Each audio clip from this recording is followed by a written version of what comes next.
Now, Moscow has stepped up its airstrikes on Ukraine. In the first attack on Ukrainian capital in almost 3 weeks, Russian missiles targeted a residential building and the compound of a kindergarten. Following the early morning strikes, one person died, at least 6 people were wounded here. Up to 4 explosions shook central Kyiv. In the early hours, the strike partially destroyed a 9-story apartment building and caused a fire. The city's deputy mayor said explosions were also heard later in other parts of Kyiv, and those were air defenses destroying further incoming missiles. There had been no major strikes on Kyiv since early June. Life had been returning to normal in Kyiv after fierce resistance held off Russian advances in the early phase of the war. Ukrainian rescue workers, they've recovered a body from the rubble of the building hit by Russian missiles. Russia stepped up airstrikes on Ukraine over the weekend, but denied it had hit a civilian target.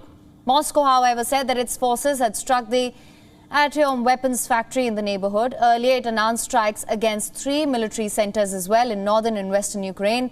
Allies, including US President Joe Biden, condemned the Kyiv attack as barbarism. The attacks come as world leaders kicked off the G7 summit in Germany. Ukraine has called for increased support from G7 leaders. Ukrainian Foreign Minister Dmytro Kuleba said group of 7 countries should respond to the attack by ramping up sanctions on Russia and providing more heavy weapons to Ukraine.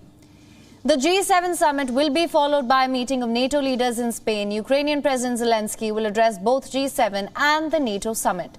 Following strikes in Kyiv, Ukrainian President warned Russian pilots that Ukraine will find all of them.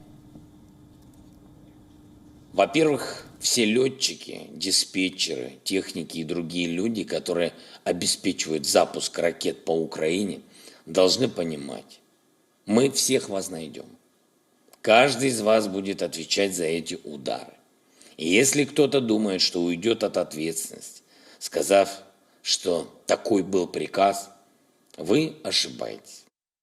WION is now available in your country. Download the app now. Get all the news on the move.